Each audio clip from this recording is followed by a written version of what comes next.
محرم Islamic calendar کا پہلا مہینہ، لیکن یہ صرف نئے سال کا آغاز نہیں بلکہ یہ ایک پاک، مقدس اور صبر کی مثال سے بھرا مہینہ ہے۔ اللہ تعالیٰ قرآن میں فرماتا ہے کہ اللہ کے نزدیک 12 مہینے ہیں، جن میں سے 4 مقدس ہیں اور ان میں سے ایک ہے محرم۔ یہ اللہ کا مہینہ ہے، اس میں نفرت، جنگ اور گناہوں سے دور رہنا چاہیے۔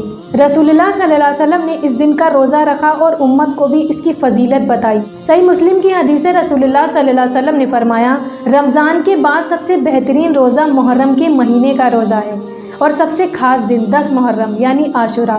اس دن کا روزہ 1 سال کے گناہوں کا کفارہ بن جاتا ہے، لیکن سنت یہ ہے کہ 9 اور 10 یا 10 اور 11 کو روزہ رکھا جائے، اور یہی عاشورہ کا دن ہے جب امام حسین رضی اللہ تعالیٰ عنہ نے حق کے لیے اپنا سب کچھ قربان کر دیا۔ محرم ہمیں صبر سکھاتا ہے، حق کے لیے لڑنا اور سب کچھ قربان کرنا، اور امام حسین رضی اللہ تعالیٰ عنہ کے اس پیغام کو زندہ رکھو، ظلم کے سامنے جھکنا نہیں ہے۔ محرم کا 10واں دن ایک ایسا دن ہے جو صرف تاریخی نہیں بلکہ روحانی طور پر بھی بہت گہرا ہے۔ عاشورہ کا روزہ ایک پاک دن ہے جہاں ایک طرف حضرت موسیٰ علیہ السلام کو نجات ملی اور دوسری طرف امام حسین رضی اللہ تعالیٰ عنہ کے قربان ہونے کا بھی۔ عاشورہ کا دن صرف ایک واقعہ نہیں بلکہ یہ ایک تاریخی لمحہ ہے جس میں اللہ تعالیٰ نے اپنے کئی انبیاءوں کو نجات عطا کی۔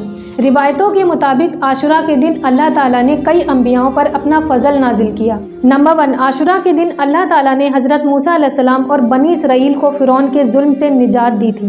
نمبر 2، تاریخی روایتوں کے مطابق حضرت نوح علیہ السلام کی کشتی طوفان کے بعد عاشورہ کے دن جبل جوڑی نامی ایک پہاڑ پر رک گئی تھی، یہ بھی اللہ کی رحمت کی نجات کا دن تھا۔ نمبر 3، کچھ روایات بتاتی ہیں کہ عاشورہ کے دن اللہ تعالیٰ نے حضرت ابراہیم علیہ السلام کو نمرود کی آگ سے محفوظ رکھا تھا۔ نمبر 4، ایک روایت یہ بھی کہتی ہے کہ حضرت یونس علیہ السلام کو بھی عاشورہ کے دن مچھلی کے پیٹ سے نجات ملی تھی جب انہوں نے دل سے توبہ کی۔ نمبر 5، حضرت ایوب علیہ السلام کی لمبے وقت کی بیماری سے اللہ تعالیٰ نے عاشورہ کے دن ان کو شفا دی تھی۔ نمبر 6، یہ بھی کہا جاتا ہے کہ حضرت آدم علیہ السلام کی توبہ عاشورہ کے دن قبول ہوئی تھی۔ نمبر 7، کچھ روایات کے مطابق حضرت یوسف علیہ السلام بھی اسی دن قید سے رہا ہوئے تھے۔ نمبر 8، اسلامک ہسٹری کا سب سے دردناک واقعہ بھی اسی دن ہوا تھا۔